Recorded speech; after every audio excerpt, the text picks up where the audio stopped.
Sahara desert एक ऐसा रेगिस्तान है जो अपने अंदर कई राज समेटे हुए है। ऐसा कहा जाता है कि एक वक्त था जब यहाँ पर हर तरफ हरियाली और जंगल हुआ करता था। कई झीलें और नदियाँ भी यहाँ पर बहती थी, लेकिन आज हर तरफ मिट्टी और रेत के टीले ही नजर आते हैं। सहारा डेजर्ट की रेत के नीचे बहुत सारे राज छुपे हुए हैं। चलिए जानते हैं कि क्यों सहारा डेजर्ट को मिस्टीरियस समझा जाता है। अफ्रीका में मौजूद सहारा डेजर्ट को दुनिया का सबसे बड़ा डेजर्ट माना जाता है, लेकिन असल में अंटार्कटिका का डेजर्ट दुनिया का सबसे बड़ा रेगिस्तान है। लेकिन अगर बात रेत वाले रेगिस्तान या गर्म रेगिस्तान की करें तो सहारा डेजर्ट पहले नंबर पर आता है। सहारा रेगिस्तान अफ्रीका के 11 मुल्कों पर फैला हुआ है, जिनमें अल्जीरिया, लीबिया, सूडान, माली, नाइजीरिया और मिस्र जैसे ममालिक शामिल हैं। सहारा डेजर्ट का कुल रकबा 92 लाख मुरब्बा किलोमीटर है और अफ्रीका के लगभग 1/3 हिस्से को इसने घेर रखा है। आपको ये जानकर हैरानगी होगी कि सहारा डेजर्ट हर साल बढ़ रहा है। 5 से 10 किलोमीटर तक ये डेजर्ट साउथ की तरफ बढ़ रहा है।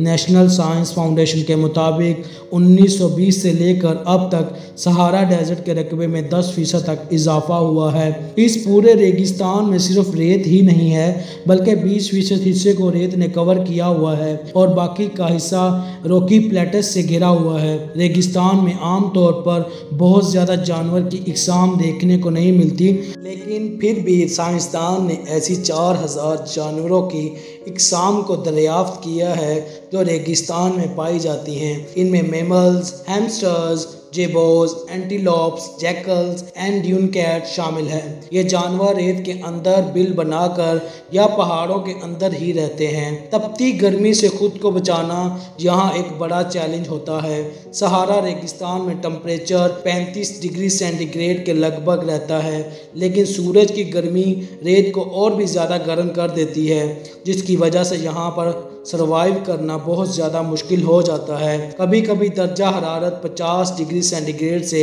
58 डिग्री सेंटीग्रेड तक पहुंच जाता है। रात के वक्त यही दर्जा हरारत 0 डिग्री सेंटीग्रेड से नीचे पहुंच जाता है और माउंटेन प्लेटियस वाले हिस्से में यही टेम्परेचर -18 डिग्री सेंटीग्रेड पर पहुंच जाता है। सहारा रेगिस्तान जैसे गर्म इलाके में कुदरत ने बहुत ज़्यादा करिश्मे दिखाए हैं और यहाँ पर बर्फबारी भी देखने को मिली है। 1879 और साल 2012 में यहाँ पर बर्फबारी हुई थी। हालांकि ये बर्फ भी जमीन पर गिरने के कुछ ही देर बाद पिघल गई थी, लेकिन ये अपने आप में किसी अजूबे से कम नहीं था। सहारा रेगिस्तान में बारिश भी ना होने के बराबर ही मिलती है। ये पूरा इलाका खुश्क रहता है। सेंट्रल डेजर्ट में तो 4 से 6 साल तक बारिश देखने को नहीं मिलती। पूरे रेगिस्तान में बारिश औसतन 75 मिलीमीटर रिकॉर्ड की जाती है। सहारा रेगिस्तान में प्लांट्स के लिए सर्वाइव करना आसान नहीं होता, लेकिन इसके बावजूद प्लांट्स की 3 स्पीशीज की खोज यहाँ पर की जा चुकी है। सहारा डेजर्ट में रेत के टीलों की ऊंचाई 200 मीटर तक देखने को मिलती है। ये ऊंचाई 70 मंजिला इमारत के बराबर है। इस रेत में आपको एक संगीत भी सुनने को मिलेगा। जब भी यहाँ हवा चलती है तो रेत उड़ने लगती है और एक अलग किस्म की संगीत को वो क्रिएट करती है। यहाँ डेजर्ट पर कई जगह कांच के टुकड़ों जैसे पड़े हुए पत्थर दिखाई देते हैं। ऐसा माना जाता है कि आज से लाखों साल पहले सहारा डेजर्ट में एक मेट्रोराइट गिरा होगा और इसके गिरने की वजह से काफी मिकदार में थर्मल एनर्जी पैदा हुई होगी। इसकी वजह से यहाँ पर कांच के टुकड़े आ गए होंगे। प्राचीन काल में लोग इस पत्थर का इस्तेमाल ज्वेलरीज बनाने के लिए भी किया करते थे और ये बात तब पता चली जब मम्मीज़ की कब्रों में इन पत्थरों से बनी हुई ज्वेलरीज का रिसर्चर्स को पता चला। सहारा डेजर्ट में जब भी लोग जाते हैं तो इन्हें अचानक पानी का तालाब दिखाई देने लगता है या फिर इन्हें पाम ट्री नज़र आते हैं, लेकिन हकीकत में वहाँ कुछ भी मौजूद नहीं होता। इस फिनोमिना को मिराज कहा जाता है। रिफ्लेक्शन ऑफ लाइट के तहत लोगों को मिराज का एहसास होता है। लोगों को ऐसा लगता है कि 2 या 3 किलोमीटर के फासले पर पानी की झील या तालाब मौजूद है, लेकिन जब वहां पहुंचते हैं तो इन्हें पता चलता है कि ये सिर्फ आंखों का धोखा था। दोस्तों, सहारा डेजर्ट और ना जाने कितने राज अपने अंदर दफन किए हुए हैं। साइंसदानों का मानना है कि एक वक्त ये सारा रेगिस्तान हरा भरा हुआ करता था और सिर्फ यही नहीं, यहाँ पर एक वक्त में बहुत ज़्यादा लोग रहा करते थे। जो अपने वक्त के लिहाज से बहुत एडवांस थे। सहारा रेगिस्तान में बहुत से भयानक तूफान देखने को मिलते हैं। एक एक हफ्ते तक मिट्टी और धूल के अंबार हवा में छाए रहते हैं। रेगिस्तान के आसपास रहने वाले लोगों को बहुत ज़्यादा मुश्किलात होती हैं, ख़ास तौर पर केप वर्डा सिटी के लोगों को। इस शहर के लोग कई कई दिनों तक घरों से बाहर नहीं निकल पाते।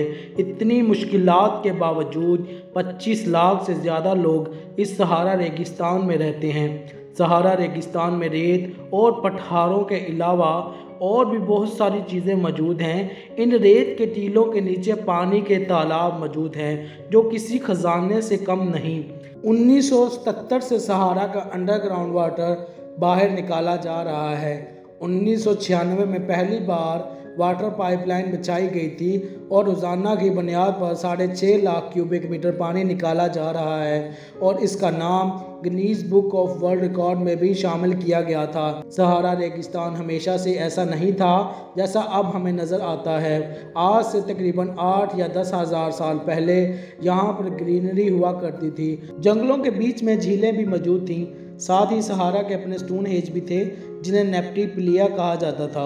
इनका वज़न कई हज़ार किलो था और ये 4,500 साल से भी पुराने हैं।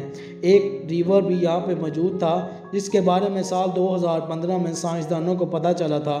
लोग यहाँ पर अपने माल मवेशियों के साथ रहा करते थे, लेकिन एक हरी भरी जगह रेगिस्तान में कैसे बदल गई इसके बारे में साइंसदानों की अपनी अपनी राय है। कुछ साइंसदानों का कहना है कि कुछ जानवर बहुत ज़्यादा घास खाने लग गए थे जिसकी वजह से इन पौधों को उगने का मौका नहीं मिल रहा था और ज़मीन बंजर हो गई। और कुछ रिसर्चर्स का मानना है कि ज़मीन के रोटेशन की वजह से यहाँ पर खुश्की हुई। कई बड़े जानवर जैसा कि डायनासोर्स के स्कल्स भी यहाँ पर पाए जा चुके हैं। कहा जाता है कि आज से तकरीबन 10 या 15 हज़ार साल बाद एक बार फिर सहारा रेगिस्तान में ग्रीनरी देखने को मिलेगी और मुमकिन है कि अमेज़न से बड़े जंगल यहाँ पर बन जाएंगे जिससे ज़मीन की ग्लोबल वार्मिंग के मसले ख़त्म हो सकते हैं। तो दोस्तों, ये तो था सहारा रेगिस्तान की वो बातें जिनके बारे में अब तक साइंसदानों को पता चल पाया है। ना जाने ये इतना बड़ा रेगिस्तान अपने अंदर कितने राज दफन किए हुए हैं जिनके बारे में रिसर्चर्स लगातार तहकीकात कर रहे हैं।